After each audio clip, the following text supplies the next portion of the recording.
So as you can see, I have all the case fans installed. I have two in the front.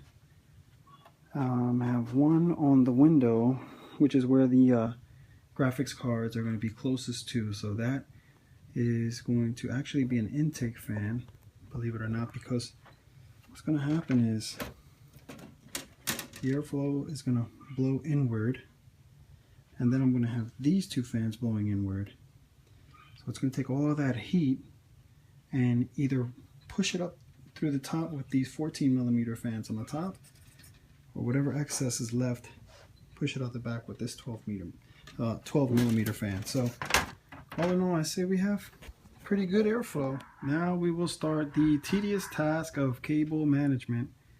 As you can see, these are the fans that we just installed. All you're going to be doing is connecting them to your case fan connectors, which look like this. We already have a bunch of wiring here, so what we want to try to do is do one thing at a time. So we're isolating the case fans and wire tying them or zip tying them, and then you want to kind of hide them in here as best you can. Wire tie these up maybe together and put them alongside here, basically to keep the other side, which is the side you're going to be looking at, nice and clean and uniform. The back end can kind of look like whatever it wants to look like, but you want to keep these organized. But it's pretty much all looks, right? But it is good to have, because it does provide more airflow when these cables and stuff aren't in the way. All right, for those of you who have Intel chips and this is your stock cooler, it's not like other coolers that I've had to mess with. It actually has 4 tabs on here. You want to put your flathead on here, a screwdriver, and turn it in the motion that it's acknowledging here, like in this tab here, counterclockwise. And once you loosen all of them, you want to very gently wiggle as you pull up, and it should pop right off.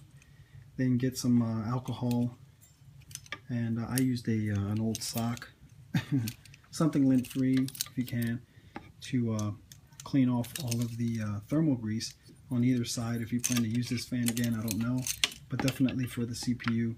And like I said, you want to prepare your motherboard beforehand. You don't want to be putting in memory and wiring up the power source and putting on your cooler after the fact, because it does make things a lot more difficult. So what we're going to be doing is putting on the new CPU cooler and then putting everything into the case. Okay, so when applying thermal grease, you don't have to go crazy. You just want to put just enough, maybe about the size of a grain of rice, or even that's probably a little bit too much, but you don't want to go crazy. Once you apply the pressure of that copper plate, it's going to pretty much spread everything evenly. So that's pretty much a little bit more than what you want to use, but about the size of a grain of rice. Okay, we got the cooler put in, and the motherboard is nice and tight. Now we're just going to be installing the graphics cards, and basically what you want to do is you want to undo these little slots and measure your graphics card. Make sure that it aligns with those slots.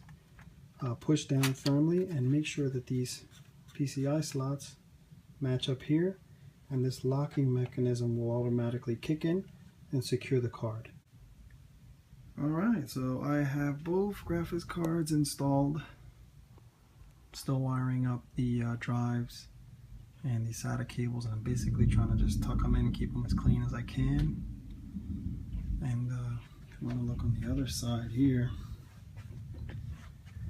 some more spaghetti that I need to address and just kind of tuck in and hide. And after that, we'll be putting the covers on. It's my Blu-ray and my DVD rewritable, case fans as you saw earlier, and mounting plate for the CPU cooler. So everything's coming along. Alright, all the wiring is finished. Graphics cards are in. And probably could have been a little bit cleaner, but that's the cleanest I could get it. So we're going to boot it up, put all the covers on, and see what happens. Alright, looks like there was a Molex connector that was loose. So it did power up, but only the CPU fan was working. So hopefully everything is okay now. I'm going to switch on the power and give it a go. Uh-oh. Here we go. Looks cool. So the fans are working. CPU fan is working. Both cards seem to be working. Let's see if it posts. There we go.